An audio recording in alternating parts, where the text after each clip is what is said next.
Comet के B R counselling 2026 शुरू होने वाली है। रजिस्ट्रेशन और डॉक्यूमेंट अपलोड का जो डेट है राउंड 1 का वो अनाउंस कर दिया गया है। तो रजिस्ट्रेशन कैसे करना है और कौन कौन से डॉक्यूमेंट्स अपलोड करने हैं और वेरिफिकेशन में किन गलतियों से बचना है, आज हम आपको पूरी प्रक्रिया स्टेप बाय स्टेप बताएंगे, इसलिए वीडियो को एंड तक जरूर देखें। तो सबसे पहले हम लोग बात करते हैं आर्किटेक्चर राउंड 1 काउंसलिंग शेड्यूल पर।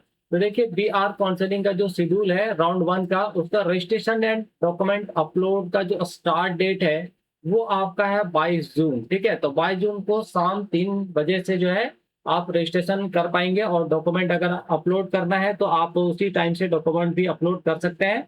और लास्ट जो डेट है रजिस्ट्रेशन का वो आपका है 29 जून सुबह 11 बजे तक, और इसी 29 जून तक ही जो है आप डॉक्यूमेंट भी अपलोड कर पाएंगे। तो रजिस्ट्रेशन का स्टार्टिंग जो है आपका 22 जून से हो रहा है और लास्ट जो डेट है वो आपका 29 जून है। ये डेट आपको यहाँ पर याद रखना है। अब हम लोग चलते हैं कि कौन कौन से डॉक्यूमेंट यहाँ पर आपको अपलोड करने हैं। तो देखिए document required for upload for online verification architecture, तो यहाँ पे दो टाइप का सीट है। पहला जो सीट होता है वो जनरल मेरिट यानी जीएम सीट बोलते हैं, और दूसरा जो होता है वो केकेआर यानी एचकेआर हैदराबाद कर्नाटका रीजन। ये दो टाइप का सीट यहाँ पे होता है। दोनों के लिए अलग अलग डॉक्यूमेंट्स जो है यहाँ पर अपलोड करने होते हैं। थोड़ा बहुत चेंज होता है, अदरवाइज सारी चीजें जो लगभग सेम ही होता है। तो हम लोग सबसे पहले बात करेंगे documents to upload for general merit seat architecture. तो देखिए फर्स्ट जो डॉक्यूमेंट आपको अपलोड करना है वो क्या करना है, तो कैंडिडेट ओरिजिनल आईडी प्रूफ, यानी आपने फॉर्म भरते समय जो आईडी प्रूफ दिया था वो आपका आधार कार्ड भी हो सकता है, पैन कार्ड, वोटर आईडी, जो भी आपने दिया है, या any other government ID proof जो भी आपने फॉर्म भरते समय यूज करा है। ठीक है, वही आप आईडी प्रूफ जो है यहाँ पर अपलोड कर सकते हैं, कोई दिक्कत नहीं। उसके अलावा अगर आपके पास कोई अदर है तो वो भी आप कर सकते हैं, लेकिन सबसे बेटर होगा कि फॉर्म भरते समय आपने जो आईडी प्रूफ दिया है वही आईडी प्रूफ यहाँ पर आप अपलोड कीजिए। नेक्स्ट आपको अपलोड करना है date of birth proof of candidate. इसके लिए आपको क्लास 10 का जो रिजल्ट है वो रिजल्ट आपको यहाँ पर अपलोड करना है। Next candidate photo and signature, आपका जो फोटो है सिग्नेचर है वो आपको अपलोड करना है। फिर पेरेंट का भी यहाँ पे सिग्नेचर जो है अपलोड करना है। ठीक है, नेक्स्ट जो डॉक्यूमेंट अपलोड करना है वो क्लास 12 डिप्लोमा और इक्विवेलेंट मार्क्स कार्ड, यानी क्लास 12 का जो आपका मार्कशीट है, या फिर अगर आपने डिप्लोमा करा है तो डिप्लोमा का जो मार्कशीट है वो आपको यहाँ पर अपलोड करना है। लेकिन यहाँ पे कुछ बातों को आपको थोड़ा ध्यान रखना है। Do not crop top and bottom of the marks card. तो जब आप अपलोड करेंगे तो यहाँ पे ध्यान रखना है कि आपका टॉप और बॉटम जो है क्रॉप करने के दौरान वो कटे ना। ठीक, और जो भी अगर उस पे अगर क्यूआर कार्ड कोड है, सॉरी, तो क्यूआर कोड आपको प्रॉपर जो है क्लियरली विजिबल होना चाहिए। देखिए screenshot from mobile phone will not be accepted. अगर आप मोबाइल फोन से स्क्रीन शॉट लेकर अगर आप अपलोड करते हैं तो वो यहाँ पर एक्सेप्ट नहीं होगा। All candidates should upload the original of their 12th standard, ठीक है, इक्विवेलेंट मार्क्स कार्ड या फिर digi locker marks card. Clear, यानी यहाँ पे क्लियर कर दिया गया है कि आपको ओरिजिनल अपलोड करना है 12 का मार्कशीट, और दूसरा जो है आपका या डिप्लोमा है तो डिप्लोमा का मार्कशीट। ठीक है, अदरवाइज आप डिजी लॉकर का यहाँ पर इस्तेमाल कर सकते हैं। डिजी लॉकर से आप जो आपका मार्क्स कार्ड होता है वो यहाँ पर अपलोड कर सकते हैं।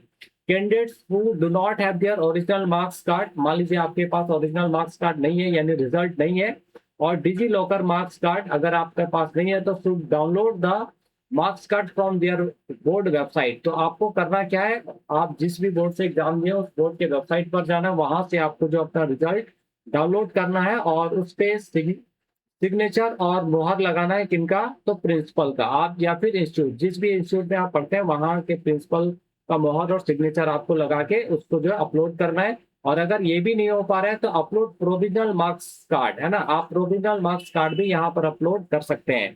अगर आपने इम्प्रूवमेंट या सप्लीमेंट्री दिया है तो दोनों मार्क्स कार्ड को क्या करना है, एक साथ कंबाइन करके स्कैन करना है, और स्कैन करके एक सिंगल पीडीएफ में ही आपको यहाँ पर अपलोड करना है। अलग अलग यहाँ पे रिजल्ट जो है अपलोड नहीं करना है। नेक्स्ट है admit card 12th diploma, class 12 का जो एडमिट कार्ड है वो अपलोड करना है। डिप्लोमा अगर आपका है तो डिप्लोमा का एडमिट कार्ड अपलोड करना है। क्लियर है, लेकिन थोड़ा सा यहाँ पे ध्यान क्या रखना है कि अगर आपके पास एडमिट कार्ड नहीं है तो वैसे केस में आपको करना क्या है, तो एक व्हाइट शीट लेना है और उसमें कैपिटल लेटर में वो सारे इंफॉर्मेशन लिखने हैं जो जनरली एक एडमिट कार्ड में होता है। उसके बाद आपको यहाँ पर जो है अपलोड कर देना है। नेक्स्ट है category certificate, SC ST OBC certificate, और ये आपका अगर मार्क्स 40 to 45% है या फिर आप डोमिसाइल ऑफ कर्नाटका है, ठीक है, यानी कर्नाटका के रहने वाले हैं, तो आपको यहाँ पे कैटेगरी सर्टिफिकेट जो है अपलोड करना है। और category certificate should be in the name of candidate, ये आपके ही नाम का होना चाहिए, पेरेंट्स के नाम का यहाँ पर कैटेगरी सर्टिफिकेट जो है आपका नहीं चलेगा, ठीक है। नेक्स्ट है कर्नाटका डोमिसाइल सर्टिफिकेट, यानी अगर आप SC ST OBC कैटेगरी से हैं और कर्नाटका KKR सीट यहाँ पर क्लेम करना चाहते हैं, तो यहाँ पे आपको कर्नाटका डोमिसाइल सर्टिफिकेट भी जो अपलोड करना पड़ेगा, जो आपका रेवेन्यू अथॉरिटी द्वारा जो इशू होना चाहिए, ठीक है। तहसीलदार से कम रैंक का यहाँ पे सर्टिफिकेट काम नहीं करेगा, और ये भी आपके ही नाम का जो है यहाँ पर होना चाहिए। नेक्स्ट है नाटा 2025-26 एंट्रेंस स्कोर कार्ड आपको यहाँ पर अपलोड करना है, या फिर आप JEE paper 2B B arch और बी प्लानिंग 2026 का अपलोड कर सकते हैं, या फिर आप दोनों अपलोड कर सकते हैं, ठीक है। मतलब नाटा वाला भी और जेई वाला भी, जो भी बेटर हो स्कोर होगा जिसमें, उसी को यहाँ पर कंसिडर किया जाएगा।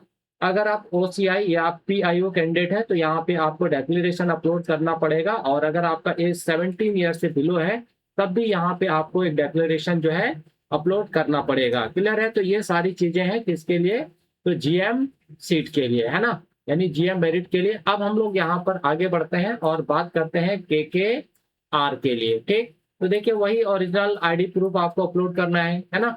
फिर यहाँ पे क्लास 10 का मार्कशीट, लेकिन यहाँ पे एक एक्स्ट्रा दिया गया है कि ID proof, date of birth के प्रूफ के लिए आप यहाँ पर बर्थ जो सर्टिफिकेट है वो भी यहाँ पर आप अपलोड कर सकते हैं। और नेक्स्ट है कैंडिडेट फोटो सिग्नेचर, फिर आपका पेरेंट सिग्नेचर भी यहाँ पर आपको अपलोड करना है, ठीक है। उसके बाद क्लास 12 का जो एडमिट रिजल्ट है वो रिजल्ट भी यहाँ पर अपलोड करना है, जो हमने आपको पहले ही बता दिया। उसके बाद क्लास 12 और डिप्लोमा अगर आपने किया है तो उसका जो एडमिट कार्ड है वो भी अपलोड करना है। SC ST OBC सर्टिफिकेट भी अपलोड करना है। फिर नाटा 2025-26 या फिर जेई 2026 का स्कोर कार्ड, या फिर आप दोनों अपलोड कर सकते हैं। फिर यहाँ पे HKR सर्टिफिकेट भी अपलोड करना है, जो issued by assistant commissioner in charge of revenue sub division का होना चाहिए, ठीक है। तो ये थोड़ा सा यहाँ पर डिफरेंस है दोनों में, है ना। आगे बात करते हैं कर्नाटका डोमिसाइल सर्टिफिकेट, तो ये आपका रेवेन्यू अथॉरिटी द्वारा ही इशू होना चाहिए। तो ये जो सर्टिफिकेट यहाँ पे HKR सर्टिफिकेट, ये एक्स्ट्रा यहाँ पर अपलोड करना है अगर आप KKR सीट क्लेम करना चाहते हैं। OCI कैंडिडेट है तो यहाँ पर डेक्लेरेशन आपको अपलोड करना पड़ेगा, और 17 साल से आपका एज अगर कम है तो अगेन वहाँ पे भी आपको जो है डेक्लेरेशन अपलोड करना पड़ेगा। तो ये कुछ इंपॉर्टेंट डॉक्यूमेंट्स है जो आपको रजिस्ट्रेशन के टाइम जो है अपलोड करने हैं। और रजिस्ट्रेशन कैसे करना है, तो सिंपल आपको लॉगिन बटन पर जाना है, लॉगिन करना है। ऑलरेडी आपके पास आपने फॉर्म भरा है तो आपका एप्लीकेशन नंबर, पासवर्ड सब कुछ है, उसी के हेल्प से आपको जो है लॉगिन करना है। लॉगिन करने के बाद रजिस्ट्रेशन वाला जो ऑप्शन होगा उस पर जाना है, सबसे पहले रजिस्ट्रेशन कराना, उसके बाद 1 बाय 1 सारे डॉक्यूमेंट्स को जो है अपलोड करने हैं, ठीक है। तो उम्मीद है अब आपको कॉमेट के BR काउंसलिंग 2026 के रजिस्ट्रेशन प्रोसेस और डॉक्यूमेंट अपलोड से जुड़ी पूरी जानकारी मिल गई होगी। अगर वीडियो हेल्पफुल लगी हो तो इसे लाइक करें, अपने दोस्तों के साथ शेयर करें, और ऐसा ही कॉमेट के नाटा जेई और काउंसलिंग अपडेट्स के लिए चैनल को सब्सक्राइब करना ना भूलें। Thank you. आपके एडमिशन प्रोसेस के लिए ढेर सारी शुभकामनाएं। मिलते हैं अगली इंपॉर्टेंट अपडेट के साथ। जय हिंद।